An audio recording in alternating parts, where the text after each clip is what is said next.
ચૂંટણી નજીક આવી છે એટલે હું એ પાર્ટીની નવટંકી જોઈને આવ્યો છું ને આજે ભવિષ્યવાણી પણ કરું છું કે 24-25 તારીખે જ્યારે 26 તારીખે મતદાન છે તો 24 અને 25 તારીખે ગુજરાતમાં ઘણી બધી જગ્યાએ આમ આદમી પાર્ટીએ સ્ટિંગ કર્યું આવું તમને જોવાનું સાંભળવા મળશે. આમ આદમી પાર્ટીએ જનતા રેડ કરી આવું જોવાનું સાંભળવા મળશે. આ બધું સ્ક્રિપ્ટેડ હોય છે. 24-25 તારીખની હું આજે 21 તારીખે ભવિષ્યવાણી કરું છું. ગુજરાતની જનતાને ઘણું બધું આમ આદમી પાર્ટીની નવટંકી 24-25 તારીખે જોવા મળશે. ખાસ વિનંતી છે ગુજરાતના તમામ મતદારોને કે નવટંકી કરનાર લોકોને ઓળખી જજો. તો આ છે આપણા ભાજપના એવા રાજુભાઈ કરપડા દોસ્તો. રાજુભાઈ કરપડા દોસ્તો ગોપાલભાઈ ઇટાલિયાને શું કહી રહ્યા છે દોસ્તો, આ તેમનો વિડીયો જોવો અને ગોપાલભાઈ ઇટાલિયાને કેવી ચેલેન્જ આપી છે દોસ્તો રાજુભાઈ કરપડાએ. આ તેમનો વિડીયો જોવો રાજુભાઈ કરપડા. કે ગોપાલભાઈ પણ પાર્ટી છોડીને ખેડૂતો માટે બિનરાજકીય રીતે લડાઈ લડવાની તૈયારી દર્શાવે. રાજુ કરપડા જીવે ત્યાં સુધી કોઈ પાર્ટીમાં જોડાશે નહીં. તમે એમ પણ કહ્યું કે જો ગોપાલ ઇટાલિયા બિનરાજકીય રીતે આવીને ખેડૂતોનો પ્રશ્ન લેતા હોય તો હું પણ બિનરાજકીય રીતે એની સાથે જોડાવા તૈયાર છું, પણ એ બિનરાજકીય રીતે આવવા જોઈએ. મારી સ્પષ્ટ વાત છે કે ખેડૂત આગેવાન તરીકે અથવા ખેડૂતોના ગરીબના કામ કરવા હોય તો એવું તો નથી કે એક જ ચોક્કસ પાર્ટીમાં રહીને કરો. આજે તમે રાજકીય પાર્ટી સાથે જોડાયેલા છે ગોપાલભાઈ, અને જ્યારે હું રાજકીય પાર્ટી આમ આદમી પાર્ટી છોડીને એવું કહીશ કે અન્ય પાર્ટી સાથે રહીને ખેડૂતોના કામ કરવા છે તો એમનું કહેવાનું સ્પષ્ટ એવું છે કે આમ આદમી પાર્ટીમાં હોય તો ખેડૂતના કામ કરો, બાકી કોઈ પાર્ટીમાં જઈને ખેડૂતના કામ ન થઈ શકે. તો માત્ર એક પાર્ટીએ ઠેકો લીધો છે એવું તો છે નહીં. મારી વાત એ છે કે બીજી કોઈ પાર્ટીમાં હું જોડાવાને ખેડૂતો સાથે વિશ્વાસઘાત થતો હોય, તમને એવું લાગતું હોય ખેડૂતો માટે લડવા માટે રાજકીય પાર્ટીમાં ન જવું જોઈએ, તો ગોપાલભાઈ ઇટાલિયા અને અમુક જે સાથીદારો પ્રદેશમાં બેઠા છે જેને રાજુ કરપડા અત્યારે ખરાબ દેખાય છે એને કહીએ છીએ કે તમે પણ પાર્ટી છોડી દો. બિન રાજકીય રીતે ખેડૂતોની ગરીબની ગુજરાતની જનતાની લડાઈ આજીવન લડવા માટે રાજુ કરપડા તૈયાર છે. તમે આવો, આપણે બંને ભાઈઓ સાથે મળીને લડાઈ લડશું. એવું તો હોય નહીં કે તમે રહેશો એક પાર્ટીમાં રાજુ કરપડાને કહેશો કે તારે પાર્ટીમાં નહીં જવાનું. આ તો કેવી વાત થઈ?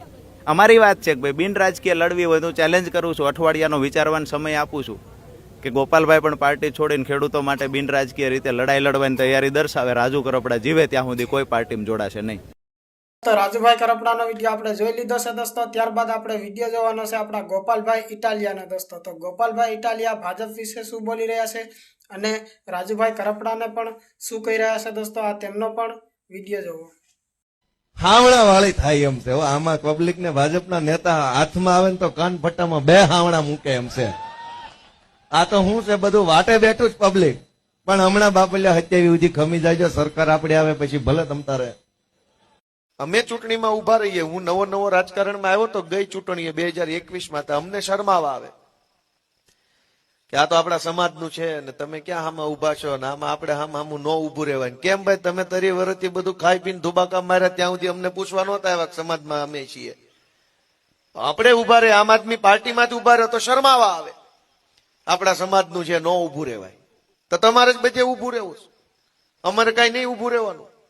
માન આમ આદમી પાર્ટી અમને સ્ટેજ ઉપર બેહાર્યા, પહેલી લાઈનમાં બેહાર્યા, માઇક આપ્યું, એમાંય તમને તકલીફ. તમને 30 વર્ષ તમારી પાર્ટીએ કઈ હુંગાડ્યું છે, તમને કઈ બતાવ્યું? અમારી પાર્ટી છે એ નાના માણસોને આગળ લઈ આવે છે. અમારી આમ આદમી પાર્ટી છે એ ગરીબ ઘરના છોકરાને, સામાન્ય ઘરના છોકરાને, ગામડાના વ્યક્તિને ઉપર લઈ આવવાનું કામ કરે છે. આજે બપોરે હું હતો સાવરકુંડલામાં. એક 22 વર્ષની દીકરી છે કોળી સમાજની, એ અમારી ઉમેદવાર બની છે. મેં સામે આલીને એમ કીધું કે લે માઇક ને તું બોલ. ઘડીક તો એનો હાથ ધ્રુજ્યા, ઘડીક તો ન બોલી શકી, ઘડીક સંકોચ થયો બોલવું હું, પણ બોલી 5 મિનિટ. પણ એટલું સરસ બોલી. રાજુભાઈ સોલંકી બેઠા હતા, એને એને હૂંફ પૂરી પાડી કે ભાઈ દીકરી બોલ તમતાર, હું અહીં ઉભો છું. એને એમ કીધું